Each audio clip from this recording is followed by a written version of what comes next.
I'm Hudson Byers, or Bruv, and welcome back to the channel. This is a new segment I'm going to be doing called Music Spotlight. In this segment I'll be talking about music, albums, artists I enjoy and recommend. So I hope you enjoy it. I listen to a ton of music and enjoy it a lot. My current playlist having around 666 songs on it, and my previous one having around 760 on it. Assuming at least 200 of those are overlaps, that's still over 1,000 songs, I believe. I also enjoy many different genres of music. My playlist ranges from Beethoven to rap god, so you could say it's pretty diverse. So I really do hope you enjoy the segment, and if you do, be sure to tell me. I'll definitely try and make more of it.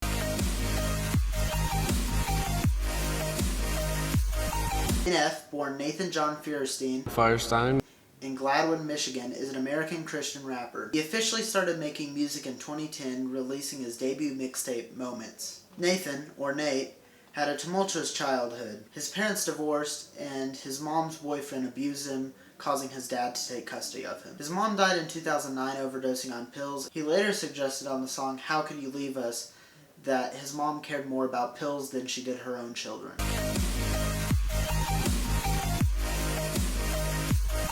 The Search is NF's fourth studio album. It was released on July 26, 2019 by NF Real Music and Caroline. Overall, I definitely recommend this album. I rarely find an album that I like pretty much every song on. This album, in my opinion, is one of the best overall albums I've ever listened to. Sometimes I find an album and I only enjoy about 2 songs on it, or I find an artist and I only like a few songs of theirs. But believe me when I say I loved every single moment of this album. I found NF through a remix of one of his songs, When I Grow Up, on YouTube by Bulky B.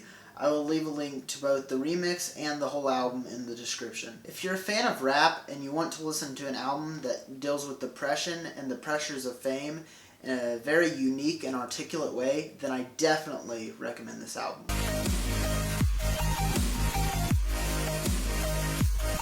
Now I'm going to break down my favorite songs on the album as concisely as possible while still doing justice to them. Starting with The Search, the first track on the album. This track starts by exploring how Nate actually feels when people ask him how's life, but of course he gives the stereotypical response that we all do of it's fine or it's alright. And he also introduces the problems in his life he's going to be dealing with throughout this album. Now on to the second track, Leave Me Alone. In this one, Nate talks about how his wife and other people in his life are extremely proud of his achievements, but he can't let go of his mind telling him that he isn't deserving of the adulation that he gets. I hide my plaques inside the closet, I just can't explain it.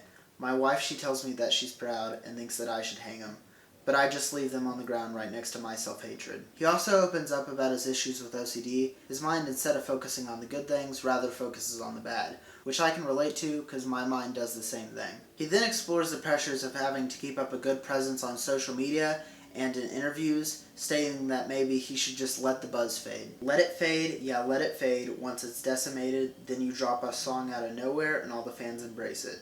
What I took from this is that Nate's music can stand on its own without any promotion or advertising behind it, and that the real fans who truly want to hear his music will come back whether it's promoted or not. Heading on to the third track, Change, Nate starts the song off by saying, I don't do drugs, I'm addicted to the pain though. In my opinion, Nate is telling us that he can't let his pain go because it's not only what his career was built on, but what he's become accustomed to. And while ignoring it isn't the healthiest option, reliving it over and over again without trying to change isn't either. Throughout his music, Nate suggests that he doesn't tend to rely on others because he was forced to become independent of others very abruptly. Thus, Nate decides not to hold merit in criticism of his music. Instead of learning from constructive criticism, he dismisses all of it altogether. It's not my consensus that Nate doesn't want to change, but rather that he's been trapped in the cycle so long that he hardly knows how to, and that he's going to start putting forth the effort to become better even though it's hard. Continuing with the fourth track, My Stress, Nate talks about how he's lost the patience to make small talk with strangers, and how he's grateful for all his fans, but it's also a tremendous pressure on his back to keep up with appearances.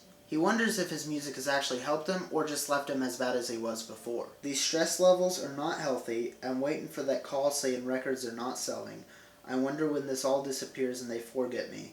Will I feel like I found who I was or be more empty? My conclusion from this, along with the rest of the song, is that Nate loves rap and his fans, but he also wonders if he'd be happy with what it brought him if his career ended tomorrow. Nate, the fifth track of the album, explores what Nathan would tell his younger self if he could go back. As he says, he wants to tell that little kid that he's going to take a lot of hits. His goal seems to be to prepare young Nate for the harsh realities of the world. While it'd be nice if Nathan didn't suffer so much hardship in his life, he also admits that it's helped to make him so successful, and make him as a person. I know some things we could avoid to save embarrassment, but everything that breaks you down can also build your character, because people love to see you fail. Just be aware of it. In many instances, being prepared for life struggles is better than having no struggles and defines you as a person. When I Grow Up is the 8th track on The Search, and is probably many people's introduction to NF. This song and The Search have both become semi-popular Instagram and TikTok sounds. This song shows NF's process towards growing as a rapper. On paper, Nathan was never destined to gain the fame he has. I've been crunching numbers, you ain't gotta be a mathematician to see the odds ain't rooting for me. I can't lie though, it's kinda how I like it to be. Many people in Nate's life would detract from his goals and tell him that being a rapper was not a viable career path to pursue. But he decided to ignore them and focus on his rhymes, and as a result, he has become very successful. NF's goal seems to be to give his family a good life while being content with his, and to make a living out of his passion.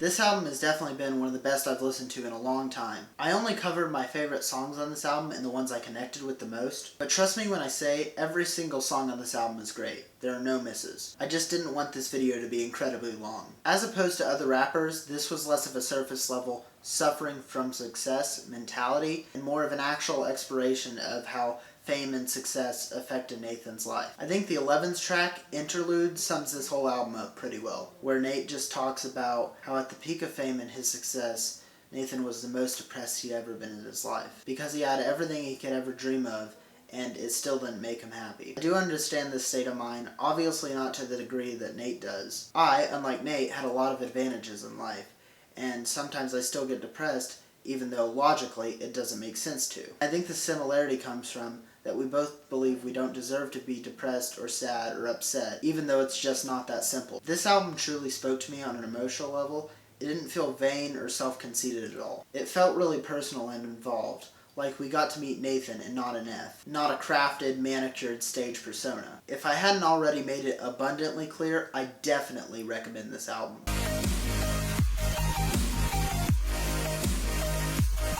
Thank you for watching this video. If you did make it all the way through, please consider leaving a like. I put a decent amount of effort into the research, writing, and editing of this video, so it'd be greatly appreciated. Sadly, I couldn't use any of Nate's music for copyright reasons, but I hope you enjoyed it all the same. If I got anything incorrect or you felt like there's something I should have added, please leave it in the comments below. See you in the next video. Peace, peace. That's what they call me. I promise that you'll never be lonely. Peter Pan, that's what they call me. I promise that you'll never be lonely. Peter Pan, that's what they call me. I promise that you'll never be lonely.